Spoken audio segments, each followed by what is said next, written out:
السلام عليكم ورحمة الله وبركاته.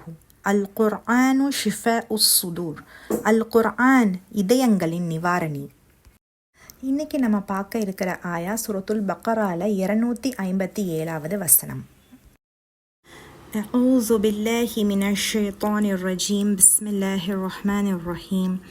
الله ولي الذين آمنوا يخرجهم من الظلمات إلى النور والذين كفروا أولياؤهم الطاغوت يخرجونهم من النور إلى الظلمات أولئك أصحاب النار هم فيها خالدون.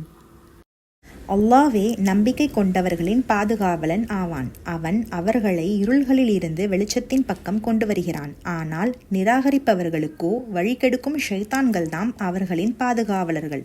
அவை அவர்களை வெளிச்சத்திலிருந்து இருள்களின் பக்கம் கொண்டு செல்கின்றன. அவர்களே நரகவாசிகள். அவர்கள் அதில் என்றென்றும் இருப்பர்.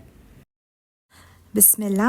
அல்லாஹ் சுப்ஹானஹு வ தஆலா தன்னை வலியுன் என்று குறிப்பிடுகிறான் இந்த ஆயத்தில், இல்லையா? ஸோ வலியுன் அப்படின்னா இந்த அரபு சொல்லுடைய மொழியாக்கம் பாதுகாவலன் என்று பொருள் கொடுக்கும்.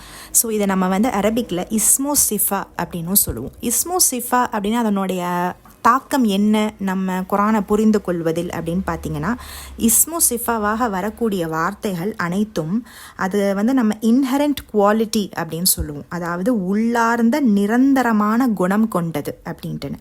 ஸோ அல்லாஹ் பாதுகாவலன் என்றால் எப்படிப்பட்ட பாதுகாவலன் அப்படின்னா அவனுடைய அந்த பாதுகாக்கும் குணமானது அவனிடத்தில் இருக்கின்றது. அது நிரந்தரமாக இருக்கின்றது, எப்பொழுதுமே ஆல்வேஸ் ப்ரொடெக்டிங். பொதுவாக இந்த குணம் மனிதர்களுக்கு வராது. நம்மளும் பாதுகாக்கிறோம் சக மனிதர்களை, நம்மளுடைய குடும்பத்தினரை. ஆனால் நம்மளால் எப்போவுமே பாதுகாத்துட்டு இருக்க முடியுமா? கண்டிப்பாக முடியாது. நம்மளுடைய பிள்ளைகளை எடுத்துப்போமே, நம்ம பிள்ளைகளை நம்ம பாதுகாக்கக்கூடிய ஒரு ஸ்டேட்டில் இருக்கிறோம் நம்ம. ஆனால் அவங்க ஸ்கூலுக்கு போகும்போதோ நம்ம கண் பார்வை அற்று அவங்க இருக்கும்போது அவங்கள பாதுகாக்க முடியுமா? முடியாது. ஆனால் அல்லாஹ் சுப்ஹானஹு வ தஆலா அப்படி இல்லை. அவனுடைய பாதுகாக்கும் குணமானது அது என்றென்றும் நிலைத்திருக்கும். அவன் எப்பொழுதுமே பாதுகாவலன் தான். அடுத்து அல்லாஹ் சுப்ஹானஹு வ தஆலா யாரை ப்ரொடெக்ட் பண்ணுறான்? அல்லஸீன ஆமனு. அல்லாஹு வலியுன் அல்லஸீன ஆமனு. அப்போ நம்பிக்கை கொண்டவர்களை. இங்கே ஆமனு அப்படின்ட்டு பயன்படுத்தக்கூடிய இந்த சொல் இதை நம்ம ஃபியல் மாதி அப்படின்னு சொல்லுவோம். அதாவது கடந்த கால வினைச்சொல். Okay, it is a past tense verb. அப்போ அல்லாஹ் நம்பிக்கை கொண்டவர்கள் அப்படின்னு சொல்லிட்டு நம்மளை முஸ்லிம்ஸை பற்றி நம்மளை சொல்லும்போது அது அல்லாஹ் சுப்ஹானஹு வ தஆலா பாஸ்ட் டென்ஸில் கூறுகிறான். இதோடைய தாக்கம் அல்லது இம்ப்ளிகேஷன்ஸ் என்ன அப்படின்னு பார்த்தீங்கன்னா, நம்ம நம்பிக்கை கொண்டிருப்போம். ஆனால் அதுக்கப்புறம் காலப்போக்கில் நம்மளுடைய நம்பிக்கை ஈமான் கொஞ்சம் அப்படியே வீக் ஆகிறதுக்கு வாய்ப்பு இருக்குது. இல்லாட்டி பல பாவங்கள் மூலமாக நம்மளுடைய நம்பிக்கை வீக்காக வாய்ப்பு இருக்குது. இல்லை நம்மளுடைய ஹீட்லெஸ்னஸ் கஃப்லாவால் அல்லாஹ்வை பற்றின ஒரு அச்சம் இல்லாமல் இருக்கும் பட்சத்தில் இப்படி நம்ம பல சந்தர்ப்பங்களில் நம்மளுடைய ஈமான் என்னவாகும் அப்படின்னு பார்த்தீங்கன்னா, அது வீக் ஆகிடும், பலவீனமாயிடும். ஆனால் அல்லாஹ் சுப்ஹானஹு வ தஆலா கூறுகிறான், அல்லாஹு வலியுன். நம்ம எப்படிப்பட்ட ஒரு சூழ்நிலை, நம்மளுக்கு ஈமான் இருக்குது, நம்ம ஷிர்க்கு செய்யலை, அல்லாஹ்க்கு இணை வைக்கலை, அல்லாஹ்வை நம்புகிறோம்.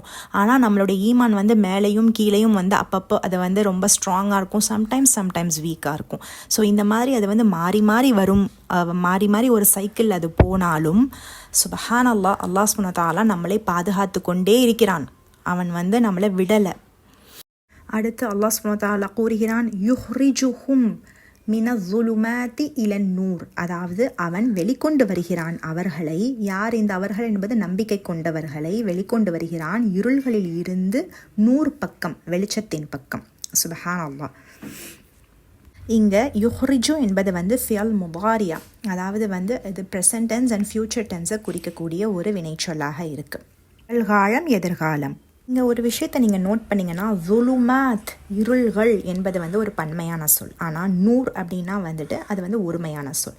ஸோ பொதுவாகவே நம்ம குர்ஆன் முழுக்க அல்லாஹ் சுப்ஹானஹு வ தஆலா எடுத்துக்கொண்ட இந்த உவமை என்னதுன்னா, அல்லாஹ் சுப்ஹானஹு வ தஆலா அவனுடைய கைடன்ஸ், அவனோட ரெவலேஷன், குர்ஆனை, தௌஹீதை அவன் கூறும்போது அவன் நூர் என்றும், அதே சமயத்தில் ஷிர்காகட்டும் மற்ற பாவங்களை பற்றி அவன் கூறும்போது இருள்கள், அந்த மிஸ்கைடன்ஸ், இது ஷிர்க்கு, இது எல்லாத்தையுமே இணை வைப்பு, இது அல்லாஹ் குறிப்பிடும்போது இருள்கள் அப்படின்ட்டு அவன் குறிப்பிடுகிறான். ஸோ இதுலேருந்து நம்மளுக்கு என்ன தெரியுது அப்படின்னா, நூர் என்பது சிங்குலர் வேர்டாக இருக்கிறதோடைய இம்ப்ளிகேஷன் என்ன அப்படின்னா, நம்மளுக்கு ஒரு கைடன்ஸ் தான். நேர்வழி என்பது ஒன்று தான், ஆனால் வழிகேடுகளோ பல இருக்கின்றன. அப்புறம் இந்த இருள் வெளிச்சம் ஒளி, இந்த 2 உவமைகளுமே அல்லாஹ் சுப்ஹானஹு வ தஆலா மாற்றி மாற்றி அவன் குரானில் நிறைய டைம் வந்துட்டு கைடன்ஸ் அண்ட் மிஸ்கைடன்ஸை ரெஃபர் பண்ணுறதுக்கு அல்லாஹ் யூஸ் பண்ணுறான். ஸோ இதை பற்றி நம்ம இன்ஷா அல்லாஹ் இன்னும் கொஞ்சம் யோசிக்கணும்.